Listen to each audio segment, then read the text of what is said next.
Ryan Garcia stops Luke Campbell in the 7th round. Now, I had no idea this fight was going to be on this early. Given the fact it's in the United States, I was expecting it to be on 3, 4, even 5 o'clock in the morning. Sad thing for me is I just uploaded my prediction video for this fight. Here it is here. You can see uploaded 2nd of January. And I then spoke to my girlfriend who was actually watching the fight, and she said, yeah, the Garcia-Campbell fight is on. I was like, what? On now? I didn't think it was on now. I was about to upload or publish my prediction video. So I'm going to have to delete the prediction video now. As you can see, it's uploaded there with a bunch of other videos I've not yet published. This is just my instant reaction. I'll do a proper post-fight analysis once I've seen the fight properly, because I only caught the last 3 rounds of the fight. I have seen a replay of the knockdown that happened in, I think, the 2nd round. And I saw the knockout by Ryan Garcia, obviously, which was a great left hand to the body. Now, based upon what I've seen so far, the last 3 rounds of the fight and the knockdown and what people have said about the first few rounds, Ryan Garcia came into the fight a little too cocky, a little too complacent, and he came up against a Luke Campbell who was an Olympic gold medalist, very experienced, fought at the top level. And he was taking it more seriously than Garcia was.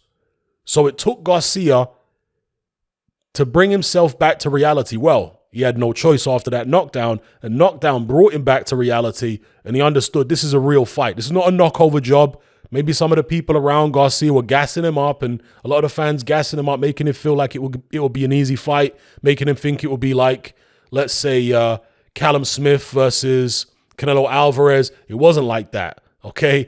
Ryan Garcia is not at Canelo Alvarez's level, and Luke Campbell, of course, did not come to capitulate the way that Callum Smith did. And I say capitulate from a spiritual perspective, from a mental perspective.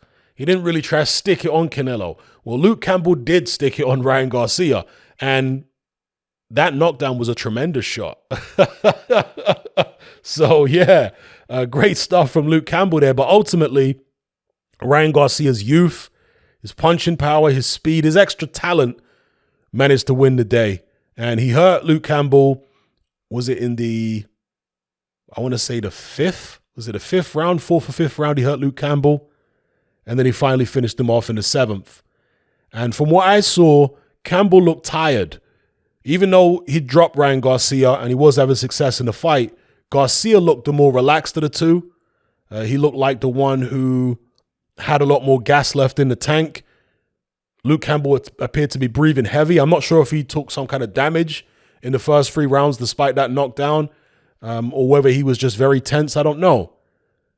But either way, Ryan Garcia looked like the more relaxed fighter going forward, like he had more to give.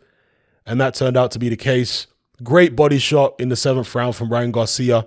Folded Luke Campbell in half. He tried to get up, but it was too late. It was after the count had finished. And, you know, somebody hits you with a great shot in the solar plexus like that, in a floating rib like that. Yeah, it's very, very tough to get yourself off the canvas. I mean, Oscar De La Hoya, Ryan Garcia's promoter, knows all too well how damaging those shots can be. He got hit with one of those against Bernard Hopkins, who's now his business partner. So, yeah, that's just my instant reaction to the fight. I'll give a more in-depth breakdown and analysis at a late date once I've watched the fight in full, in its entirety. But for now, let me know what you guys think in the comment section below about Ryan Garcia's performance. I've seen a lot of people talking about Tank Davis because, of course, Ryan Garcia has been linked to that fight. And the reaction of most people is, oh, he's not ready for Tank Davis. Tank's going to destroy him, this, that, and the other. Well, again, I'll come to that when I do a proper post-fight. But Tank Davis didn't look great against Leo Santa Cruz, did he? Yeah, he scored a great knockout, but he was getting outboxed at points in there by Santa Cruz. He was having all kind of problems with a guy who is much smaller than Ryan Garcia.